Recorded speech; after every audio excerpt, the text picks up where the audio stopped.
Happy moment అండి ఇది మాకు అయితే మాత్రం. ఆల్రెడీ 2018 డిఎస్సి చంద్రబాబు నాయుడు గారు వేశారు. అప్పుడు నేను ఎస్జిటి గా సెలెక్ట్ అయ్యా. మళ్ళీ ఆయన వచ్చిన తర్వాత ఆయన డిఎస్సి లోనే మళ్ళీ అసిస్టెంట్ తెలుగు వచ్చింది నాకు. ఇప్పుడు చాలా హ్యాపీగా ఉంది. గవర్నమెంట్ లో మీరు డిఎస్సి అప్పుడు ఏమేమి తీసారా అసలు? లేదు సార్, తీయలేదు గత గవర్నమెంట్ లో.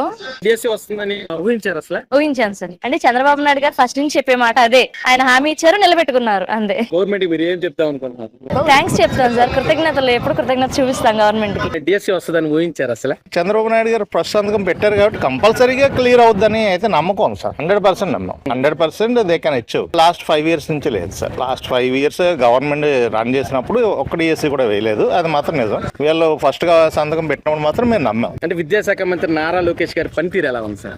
100% ఒక పాయింట్ ఆఫ్ వ్యూలో చూసుకుంటే ఏంటంటే ఆయన పనితీరు నిజంగానే అభినందనీయం అండి. యాక్చువల్లీ ఫస్ట్ డిఎస్సి నాది సార్. ఇది ఫస్ట్ అటెంప్ట్ లోనే పాస్ అయిన మీకు ఎలా అనిపిస్తుంది? చాలా హ్యాపీగా ఉంది సార్. డిఎస్సి వస్తుందని ఊహించారు అసలు? ఈ గవర్నమెంట్ మారితే డిఎస్సి ఇస్తారని అసలు ఎక్స్పెక్ట్ చేయలేదు. అంటే ఇప్పుడు విద్యాశాఖ మంత్రి నారా లోకేష్ గారు పనితీరు ఎలా ఉందమ్మా?